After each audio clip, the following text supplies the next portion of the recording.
గజ స్నానం, ఏనుగులు స్నానం చేయడం చూశారు. ఏనుగులే చూడట్లేదు, నీకు అవి స్నానాలు ఏం చేసిన చూస్తామండి వెస్లీ గారు ఏదో చెప్పేయండి అనుకుంటున్నారు కొంతమంది. ఓకే చెప్తాను వినండి. ఏనుగు స్నానం చేసే విధానం మీరు చూస్తే చాలా ఆశ్చర్యం ఉంటుంది. దాని తొండంలో 7 లీటర్ల నీళ్లు పడతాయంట. ఆ ట్రంక్లో 7 లీటర్స్ ఆఫ్ వాటర్. ఒక చెరువు దగ్గరికి వెళ్ళి దాని తొండం నిండా నీళ్ళు తీసుకుని ఒక వాటర్ పైప్లోంచి వాటర్ ఎంత ఫోర్స్గా వస్తుందో అంత ఫోర్స్గా మొత్తం దేహం అంతా కడిగేసుకుంటుంది. చాలా అద్భుతంగా స్నానం చేస్తుంది.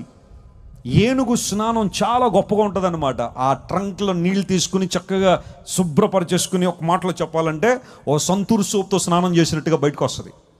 వచ్చిన తర్వాత అలా రోడ్డు మీద వెళ్తుంటే మరి దాని సైకాలజీ ఏంటో మనకు తెలియదు. ఎక్కడైనా చెత్త కుండీ కానీ చెత్త కానీ ఇలాంటి భయంకరమైన మురికి కానీ ఏమైనా కనబడితే మళ్ళీ వెళ్ళి దొల్లేస్తుంది. అక్కడ శుభ్రంగా దొర్లి ఇంటికి వెళ్తుంది. మీరే ఓనర్ గారు అనుకుందాం, ఆ ఏనుగుతో మాట్లాడుతున్నారు, మిత్రమా ఎక్కడికి పోయి వచ్చితివి? ఏనుగు ఆన్సర్, నేను చెరువుకు పోతిని. ఏమి చేసితివి? స్నానము చేసి తిని. స్నానము చేసినచో ఈ మురికి ఎలా? నేను స్నానము చేసి తిని మరలా బురదలో దొర్లి తిని. అది దాని ఆన్సర్. నేను స్నానము చేసి తిని మరలా చెత్తలో ఏం చేశాను? దొరిలేను. ఎంతమంది లేరు ఇలాంటి కేటగిరీకి చెందిన వాళ్ళు? వస్తారు దేవుని సంది వాక్యం విని, నాతోనే మాట్లాడండి రోజు, ఇంక ఎవరితో కాదండి, నాతోనే దేవుడు మాట్లాడాడని ఆ హృదయాన్ని శుభ్రంగా ప్రభువుతో దేవునికి అప్పగించి కడిగి అలా బయటకు వెళ్తారో లేదో, అక్కడ ఒక సహోదరు నిలబడి ఉంటుంది.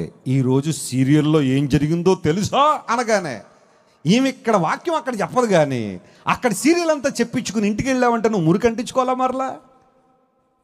మరలా చెత్తలో దొరలలేదా? పాపంలో లోకసమైన అనుభవాల్లో దొరలట్లేదా? ఏ విధంగా నీ జీవితం పవిత్రమవుతుంది? దావీదు భక్తుడు ఒక రోజు దేవుని సలహా అడిగాడు, ప్రభువా హిమము కంటే తెల్లగా నన్ను ఏం చేయ ప్రభువా? కడగండి ప్రభువా. హిస్సోపుతో ఏం చేయి? నన్ను కడుగు. నన్ను కడుగు అంటే అర్థం ఏంటో తెలుసా? Lord cleanse me and wash me with your blood.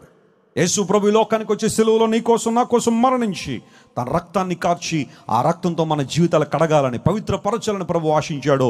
ఆయన వచ్చినప్పుడు పేతురు పాదాలు కడిగినట్టుగానే ఈ రాత్రి యేసయ్య మన జీవితాలు కడగాలని ఇష్టపడుతున్నాడు. ఆయన మన బ్రతుకులు కడగాలని ఇష్టపడుతున్నాడు. అలా కడగకపోతే నమ్ము ప్రియ దేవుని బిడ్డ, నువ్వు దేవునితో ఉండలేవు, పరలోక రాజ్యంలో ఉండలేవు, నిత్య రాజ్యంలో సదాకాలం ఉండలేవు.